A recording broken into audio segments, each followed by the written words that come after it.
Hello, my name's Gilbert and I'm a puppeteer from the Little Angel Theatre, and today I'm going to tell you a version of the story Pinocchio using some things that I found lying around the house.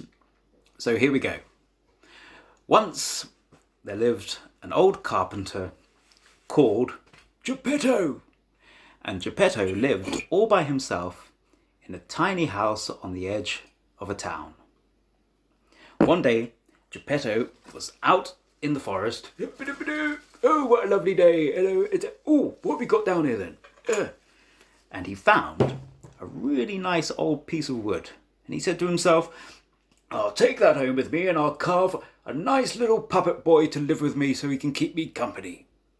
So Geppetto took the piece of wood home and with a chisel he carved himself a puppet boy. He carved a head and a body with arms and legs. But as he did, the puppet's nose grew longer and longer and longer. I'll call you Pinocchio, said Geppetto. But just as he did, Pinocchio leapt to his feet and ran out of the door towards the town. Come back here, puppet boy, cried Geppetto. But Pinocchio shouted back, I'm not a puppet boy, I'm a real boy. Just then, Geppetto ran past a policeman with a big moustache. Hello, Lulu, what we got here then? And because Geppetto was chasing Pinocchio with a chisel in his hand, the policeman thought he looked a bit dangerous, so he decided to put him in prison for the night. Pinocchio ran all the way home and settled down in the armchair by the fire. He was just drifting off to sleep when he heard Pinocchio looked down, and on his leg there was an ancient old cricket bug. And the cricket said to Pinocchio, If you're a naughty puppet, you'll never get to be a real boy. But Pinocchio took no notice of him, and he drifted off to sleep. But as he slept, the heat from the fire caused his legs to burn all the way down. The next day, Geppetto arrived back from the prison and went, Oh, there you are! Pinocchio was looking very sorry for himself. And he said to Geppetto, Father, I'm sorry for running away. I just want to be a real boy.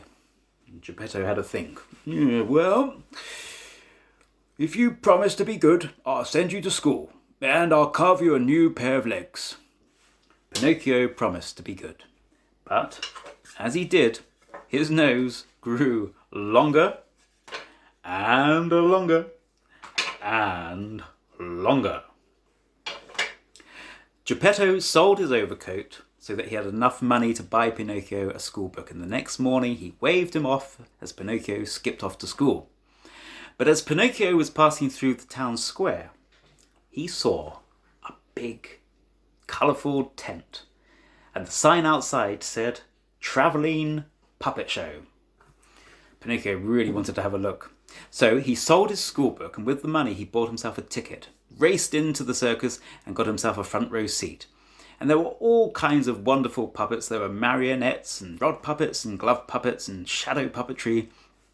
And at the end of the show, one of the puppets in the show came up to Pinocchio and said, Hello, would you like to join our puppet show? And Pinocchio said, Oh, yes, please, that would be lovely. We're all orphans, said the other puppet. Have you got any family? Oh, no, I haven't got any family at all, lied Pinocchio. And as he did, his nose got longer and longer and longer. Pinocchio performed with the puppet show for weeks, and they toured around the country, going from town to town. And then one day, as he was taking his bow, he heard a familiar sound. It was the ancient old cricket who landed on Pinocchio's shoulder and said, Your father's been terribly worried about you. He's been searching for you everywhere, and he's just about to set sail in his rowing boat to go all the way across the ocean to try and find you. Pinocchio felt very sad, and as he did, his nose became shorter and shorter and shorter. Pinocchio raced off to the shore, and when he got there, he could see a tiny speck on the horizon, which was his father in the rowing boat. "Oh, I'm never going to reach him now." But just as he said that, a pigeon appeared down by his feet.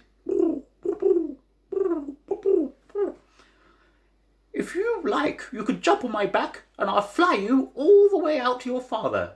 Would you do that for me, pigeon?" "Oh, yes." So Pinocchio jumped on the pigeon's back and off they went. But just as they were drawing near, a big dark shadow appeared under Geppetto's boat. And all of a sudden, a mouth jumped out of the ocean and swallowed Geppetto and his rowing boat whole. Pinocchio dived off the pigeon's back into the ocean, and before he knew what had happened, the big mouth swallowed Pinocchio as well. And they were both inside a whale. Pinocchio slid down all sorts of slimy tunnels and tubes until finally he landed in the whale's belly. "Ouch!" cried a voice. "Father, is that you?" "Yes. Oh, Pinocchio, my lad, I found you finally." "Well, I found you too, Father." "I know we found each other, but how are we going to get out of this tummy?" Pinocchio had an idea. "I know, Father. We could tickle the inside of the whale until he sneezes us out of his mouth." So they tickled, and they tickled, and they tickled until the whale achoo! Sneezed, and Geppetto and Pinocchio flew out of the whale's mouth at 100 miles an hour and landed back on the shore.